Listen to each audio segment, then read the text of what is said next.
Assalamualaikum warahmatullahi wabarakatuh. Alhamdulillah wassalatu wassalamu ala Rasulillah. Halaqah yang ke-29 dari silsilah beriman kepada hari akhir adalah tentang kejadian-kejadian yang dahsyat di hari kiamat. Pada hari kiamat, setelah bangkitnya manusia dari kubur, akan terjadi kejadian-kejadian dahsyat di alam semesta yang kita lihat, baik alam atas maupun alam bawah. Tidak ada yang mengetahui hakikat kedahsyatannya kecuali Allah Azza wa Jalla. Gunung yang sedemikian besar dan kokoh menancap di bumi akan dijalankan oleh Allah sehingga menjadi fata morgana dan dihancurkan menjadi berkeping-keping seperti tumpukan pasir yang berterbangan atau seperti bulu yang dihamburkan. Lihat Al-Waqi'ah ayat 5-6, Al-Muzammil ayat 14, An-Naba 20, At-Takwir ayat 3 dan juga Al-Qari'ah ayat yang kelima.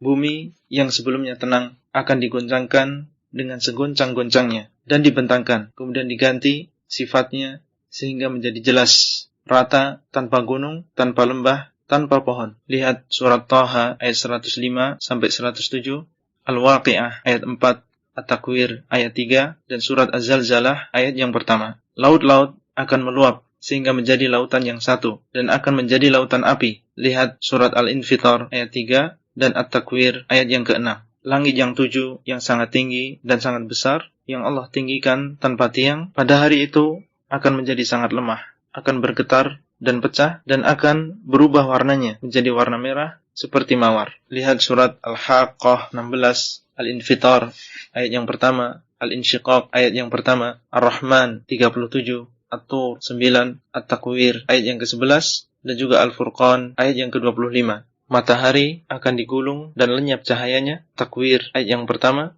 Bulan akan hilang cahayanya dan akan dikumpulkan dengan matahari. Surat Al-Qiyamah 8-9.